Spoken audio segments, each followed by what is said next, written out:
Hi and welcome to my Guerilla bookbinding tutorial. So Guerilla. I just want to make sure to distinguish between real bookbinding, which is an art form and a true craft in itself, and my humble, hands-on approach. I have made several sketchbooks in all kinds of shapes and sizes, and it's really fun, and you can tailor it to your personal preferences. I will show you how to make your very own sketchbook. With a few simple tools you might already have at home. So let's get started. Let me walk you through the supplies you will need. First, a metal ruler, and then a sharp knife, preferably with a sturdy blade, scissors, some wax dental floss, a sewing needle and a pin, bookbinding glue, of course, a brush to apply the glue, some paper of your choosing, cut to size,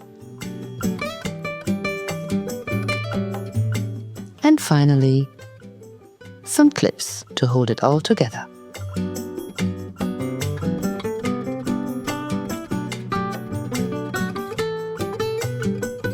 For this book, I am using paper from a pad I got at my local art store.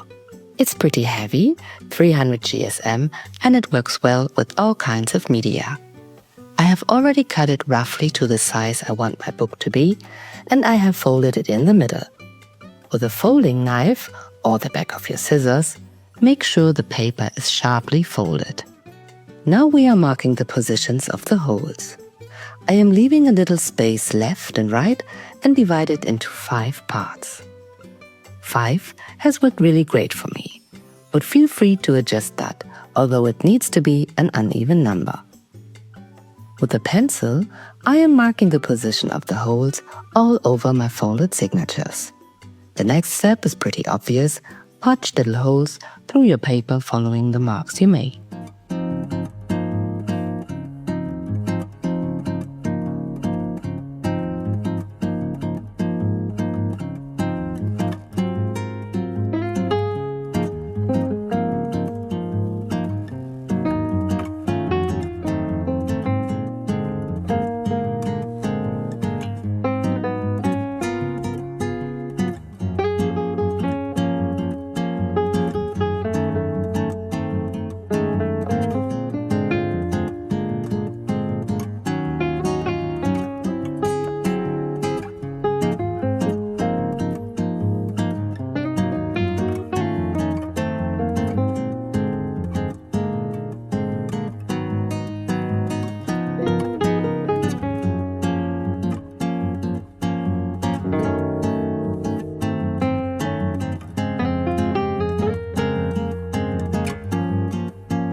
To join the signatures, we are using a French link stitch.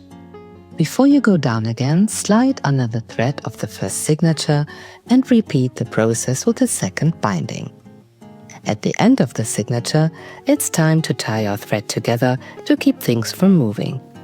On your way back, pick up the thread from the previous round, which should be the one next to your punch hole.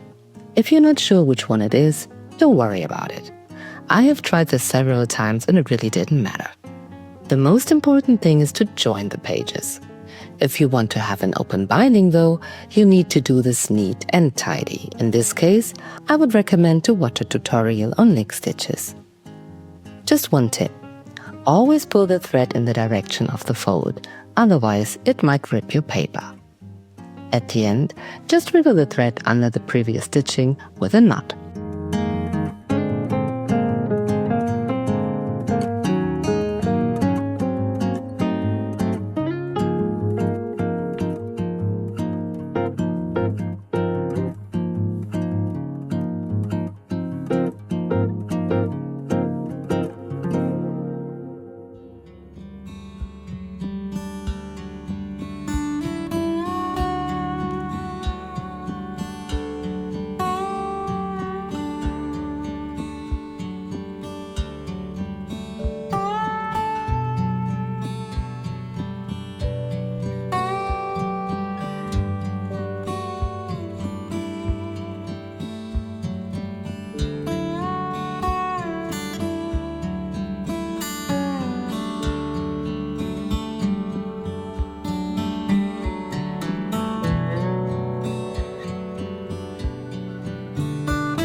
Once everything is securely sewn together, it's time to apply some glue.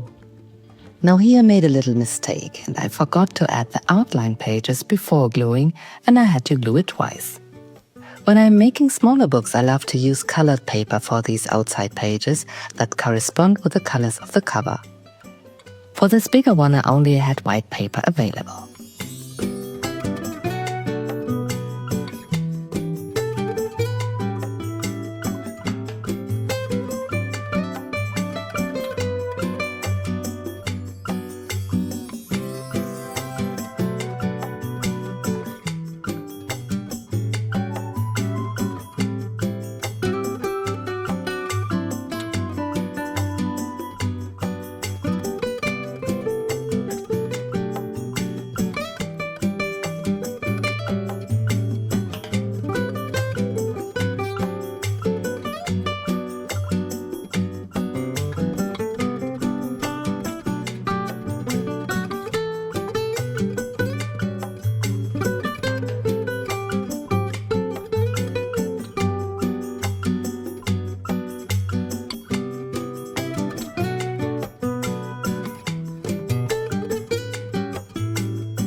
When everything is dried, you can cut the book to shape. A ruler can help you to keep things straight, but always use a metal ruler as your cutting guide. You don't have to go full force, just use even, steady strokes to cut the paper block.